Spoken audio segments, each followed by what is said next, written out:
dia a todos, sejam todos bem-vindos a mais um momento de fé e reflexão. Hoje falaremos sobre o medo.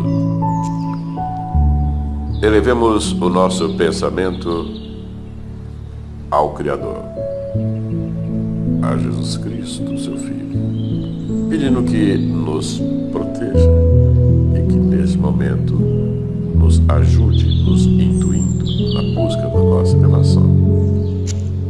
Enquanto você ouve a canção a seguir, feche os olhos, procure se desconectar das questões materiais, eleve o seu pensamento aos céus, faça seus pedidos mentalmente, procure estabelecer sintonia com as energias positivas, se desprenda das questões da Terra, se eleve um pouco, relaxe e deixe que a canção te leve. Ouçamos a música. E enquanto ouvimos a canção, vamos inundar o nosso ambiente na cor violeta, a cor forte da transmutação, a cor violeta, aquela que mais nos aproxima da energia do Pai Celestial. Ela tem a capacidade de transmutar, mudar as energias negativas, transformando-as em positivas e assim energizando positivamente o nosso entorno, o nosso ambiente.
E para ajudar na harmonização, para facilitar o acesso de boas energias, vamos limpar os nossos ambientes físicos, nossos corpos físicos, e para isso vamos chamar o vento solar. Que venha o vento solar descendo sobre nós, o vento solar, limpando os nossos ambientes físicos, nossa residência, adentrando o nosso quintal, aquecendo, entrando em cada um dos nossos espaços físicos, nas salas, quartos, cozinhas, banheiros, dependências, aquecendo, queimando as energias negativas que tenham ficado nesses ambientes, nos veículos que usamos, também em razão de visita que fizemos, que recebemos, diálogos que tivemos, desavenças que vivenciamos semana passada, aborrecimentos, queimando as energias queimando, em redemoinho, o vento solar varrendo, limpando, aquecendo, levando. Vamos ouvir uma canção sobre o medo.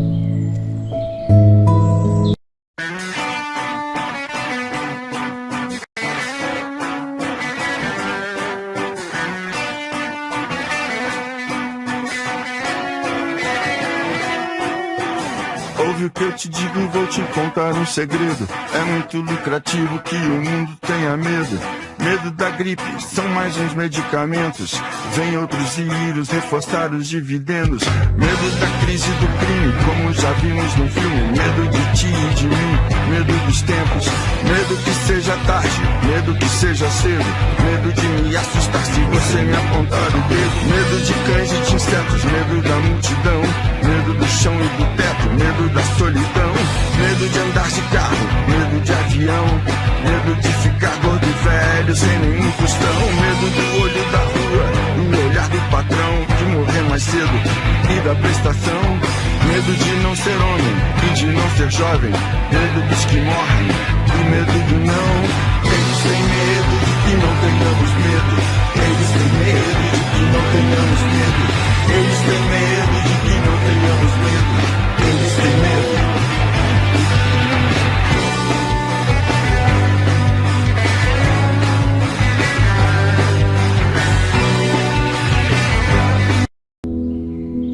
Hoje falaremos um pouco sobre o medo, os vários tipos de medo.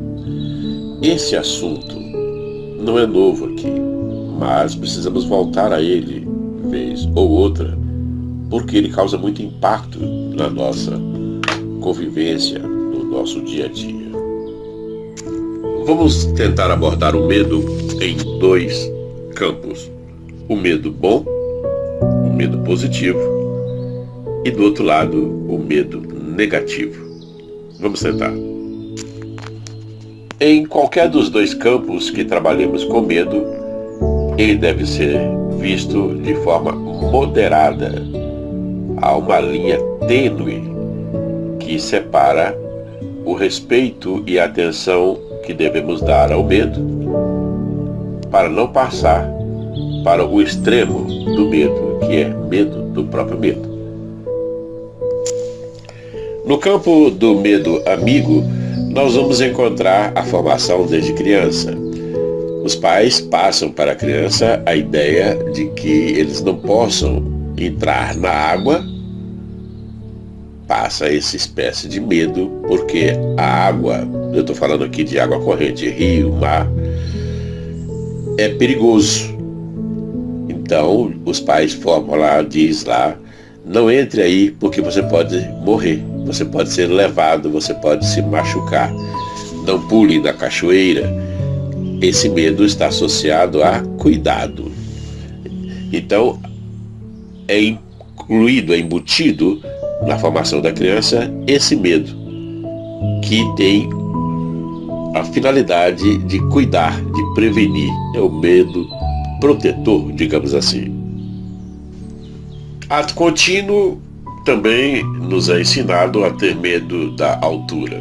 Não suba aí porque você pode cair. Não fique próximo do fogo porque você pode se queimar. Não brinque com fogo.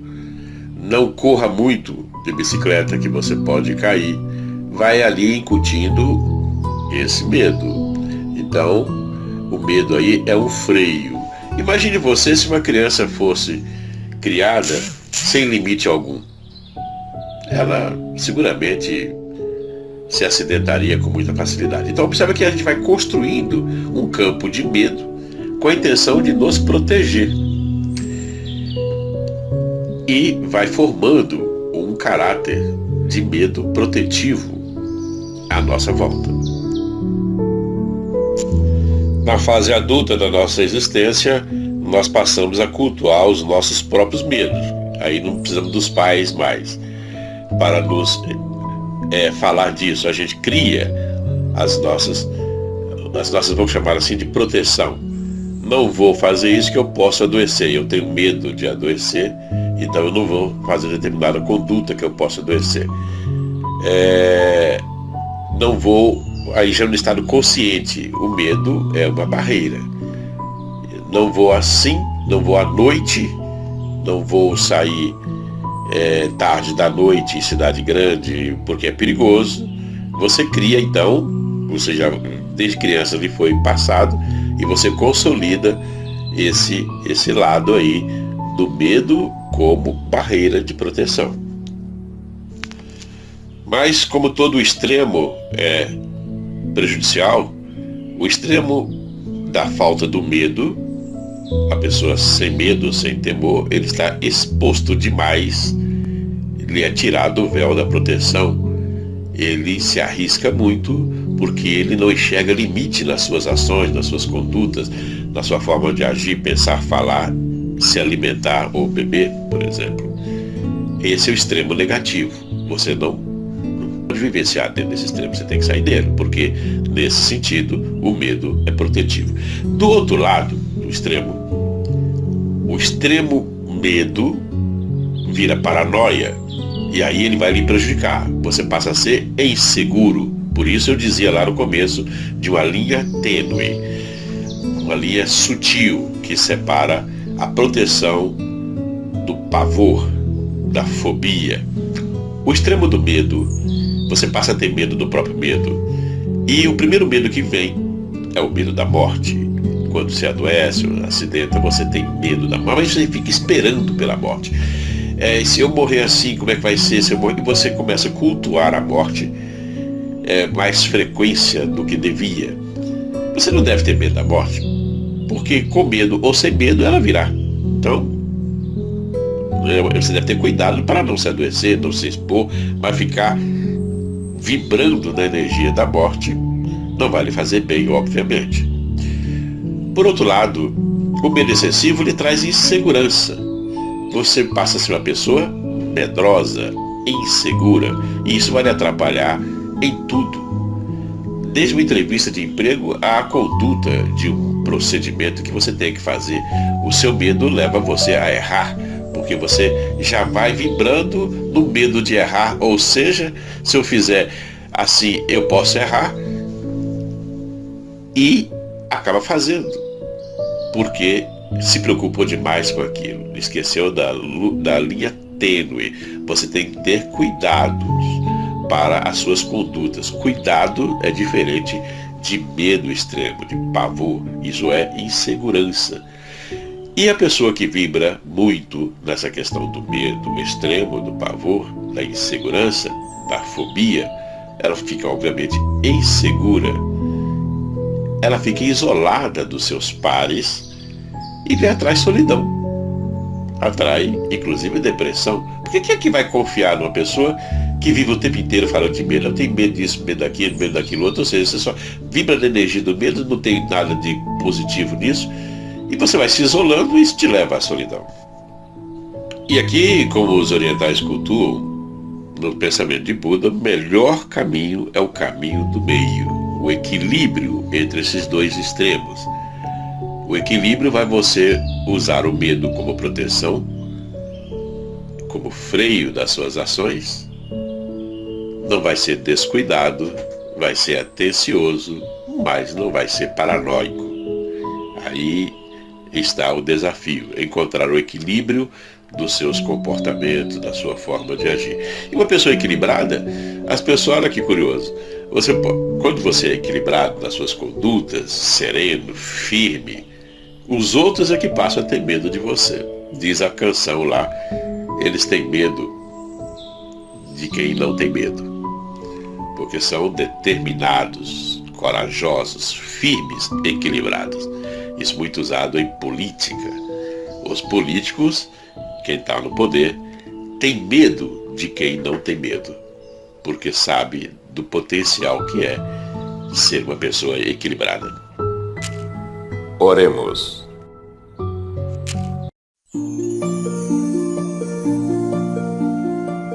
Salmo 23. Salmo de Davi. O Senhor é o meu pastor, nada me faltará. Ele me faz descansar em pastos verdes e me leva a águas tranquilas. O Senhor renova as minhas forças e me guia por caminhos certos, como Ele mesmo prometeu. Ainda que eu ande por um vale escuro como a morte, não terei medo de nada, pois Tu, ó Senhor Deus, estás comigo. Tu me proteges e me diriges.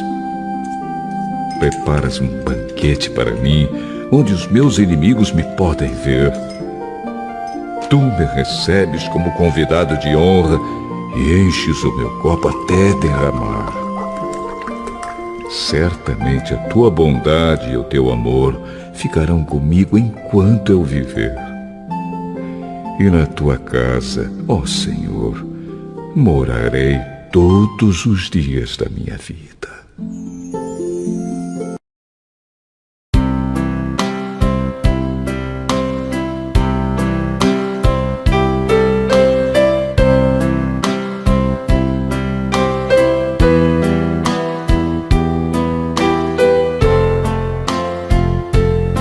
Deus, nosso Pai, que tendes poder e bondade, dai força àquele que procura a verdade.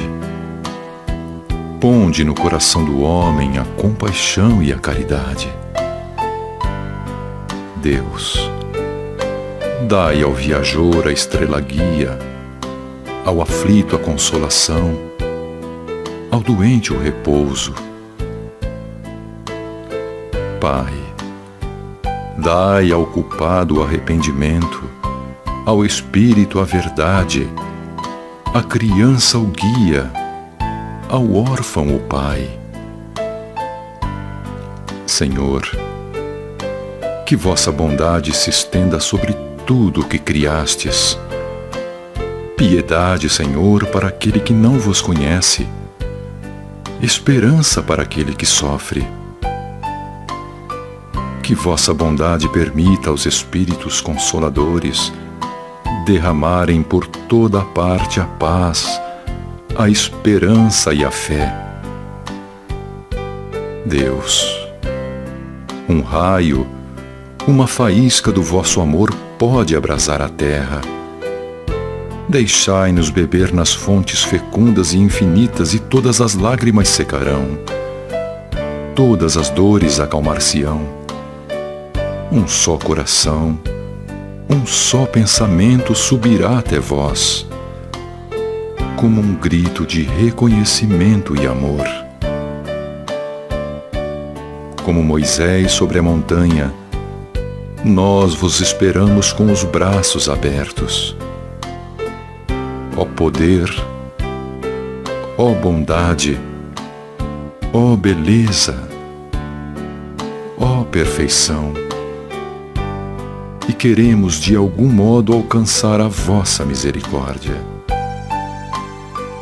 Deus, dai-nos a força de ajudar o progresso a fim de subirmos até vós.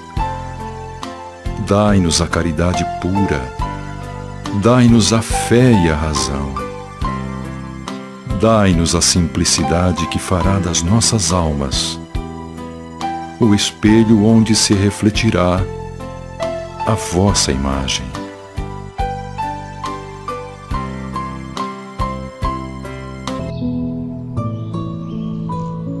Encerraremos o momento de hoje ouvindo uma música cigana. Os ciganos são povos que vivem sem medo e têm a capacidade de transformar a dor em festa.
Agradecemos aos bons espíritos que se dignaram estar conosco. Rogamos ao Pai Criador que nos ajude a pôr em prática as lições que nos têm sido passadas. Estivemos reunidos em nome do Pai, do Filho e do Espírito Santo. Tenhamos todos uma excelente semana e até a próxima.